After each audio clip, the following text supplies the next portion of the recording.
So guys, habari yenu mzuri sana. Away from content creation, away from comedy. Acha tuongee. Sasa mimi ni mtu wa kuongea, but acha leo tuongee. Kuna huu MP mwenye alikufa. Huyu alishutiwa, anaitwa MP Letwere. Letwere MP wakina Kasipul huyu. So MP wakati alikufa nilishangaa nani bana anaweza tu shoot MP from no reason. Nani anaweza tu ama tu kumchapa risasi na waende. So mimi nikasema acha nifuatilie story. Nikaamua hata nyinyi mmeiona online. Watu siji wapi watu wanapigana na mapanga, siji goons, siji nini. Mimi hizo zote za magoons haikunitouch. Story ilinitouch ni moja. Ya huyo msichana mwenye alitoka zini from Nyanza County. Siji ni relative wake akaamua kwenda kufanya kazi huko Meru. Hiyo ndo story nilikuwa imenitouch. Na nilikuwa nataka kujuanga more reason until leo nikapata full interview ya sister huyo msichana akiongelea everything how it is. Hiyo interview nimewatch yote. Huyu madam anasema sister yake alikuwa jobless, alikuwa na kazi but akavutwa kazi, alikuwa jobless, alikuwa ameshinda home. And then ndio Were akakuja kauliza ma relatives familia yake nini, wakasema wewe atalifanyanga business management. Were akamwambia baadaye unaweza nisaidia kurun some of my businesses. Si msichana akafurahi akamepata kazi until akaambiwa anaweza report anytime. Baadaye akaenda after 1 week Nairobi and then akaenda Meru huko Mali kurun some of the kazi ya Mr. Letwere Kasipul MP.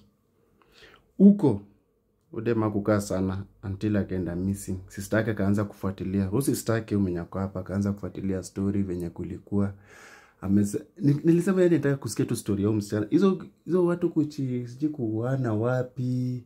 Hiyo okay, nilikuwa naona but zilikuwa related to politics sana but ya msichana yake nikasema hii lazima nifuatilie because me am that guy unapenda documentary sana.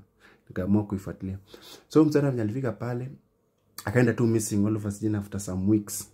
And then wakaanza kusema zile akona kazi, siji alipata kazi KCB, siji Migori, siji wapi. Sister yake mkubwa akaamua kwenda kufuatilia. Udem as we speak, this lady went missing 2010 October.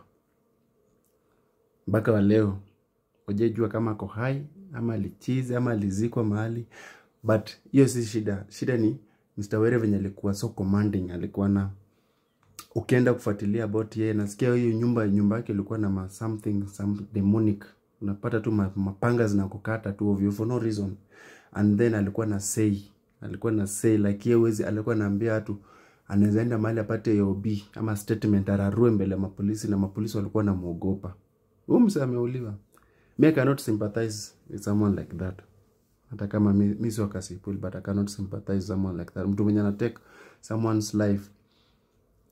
Na hiyo kitu nilikuwa naonanga tu ni kama hiyo ni kitu hiyo ndo I think the chance ya mse kufanywa hivi because ukiangalia story them and then the mother okay sister akafanya akatishia maisha Meru akaamua kutoka Meru akuje Nairobi because ni kama aliambiwa huyu jamani hatari mapolisi wanamuogopa kuna nothing he can do.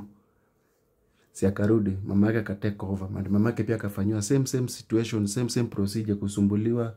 And then bibi ya Kasipul imetajwa kwa interview.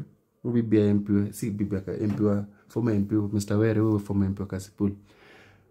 Mama au msichana alienda kuandika report Oyugis about the missing daughter. Isijini ya OB, mnaitonga ya OB. Hiyo reporting hiyo OB ikapotea. Wakakuja kugundua later ni bibi ya the late MP anafanyanga hapo kazi ikakuja ikapoteza wakajua tu ni yeye. Yani msali alikuwa anaogopwa.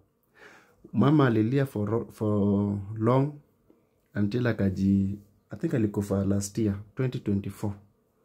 Mtoto wake amepotea from 2010 October. Mpaka sasa hujaipata justice, hujajua mtoto wako hapa. And then inasemekana ilifika mahali mama kaanza kumpigia simu kuuliza bibi yake kuuliza MP Kasipul ujuneja uchunga mwana ujue ni mzazi, kama kujaribu kuthreaten kidogo. Kazi OMP Mr. Were alikuwa anacheka tu akamwambia sijui nini wezi tufanyia kitu, mimi na Kinoreo Jode we eat in the same plate, tumeoa mali moja, there's nothing you can do. Yani alikuwa anza kuongea tuma hizo vitu.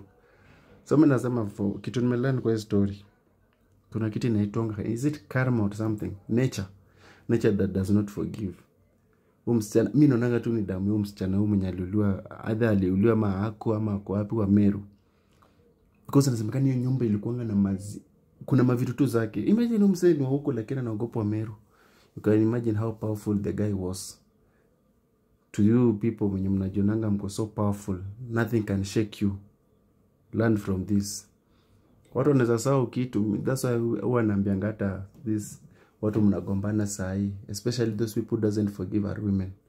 Mwanamke atajifanya amesawa and then atakukumbusha baadaye hata after 10 years. Women don't forget the revenge, na wakirevenge wanataka ingi vibaya sana. So kwa wale hata mnajionanga so powerful, you can do anything because you have power, you have that money, you have everything. You cannot buy the nature and the reality. Siku moja tu itakuhunt, siku moja itafika mahali sasa wewe na wewe. Unaona kama saa alikuja jamaa amechapo tu, msa alikuwa na maadui. Mimi nangoja nione hiyo mazishi itakuwa aje. Hiyo mazishi ya Kasipul, MP wa Kasipul itakuwa aje, because pale watu wako na machungu, This is the first MP I think mwenye amekufa yenye kona vitu different reaction. Sasa kila mtu anasympathize na yeye. Watu ndo wanaanza kutoa ma receipt sasa. Sijui nani alikatwa, sijui nani alifanywa nini, sijui nani amechinjwa mapua, sijui nini. Nikasema mimi hata sikuwa najua kwamba kuna mali inaitwa Kasipul until the guy died. Hata sikuwa najua kuna MP anaitwa hivyo. Ndio sasa tunajitokeza tunashangaa huyu nani? Kumbe jamaa alikuwa mafia bana. Mazizi TV zinatoka hizo ziko kwa ma restaurant. Jamaa anataka watu, amita gunso ataka watu, alafu yako tu unasikia yako kwa gari. Tuliisha. I just see the family of the late MP. Wanaona aje, yani wakiona venye maybe their father was responsible for someone, maybe property damages or death or injury. Si vyema. Wanasemanga si vyema. Kama kawaida Baba County, Takuwa naleta hapa mastori mingi za kuongelea, so leo tu ni kidogo. Hii name ni nyuma, ine nilisema acha niweke content kando, niweke comedy kando. I need to speak. Me I'm a documentary guy. Anytime at my free time upenda kuwatch documentary. So hii is not new to me. Yani nilisema tu hii lazima leo niongelee. Bado zile zetu za kupika zinakam. Venye familia wako ushago. Watakuja alafu tuone venye kutaenda.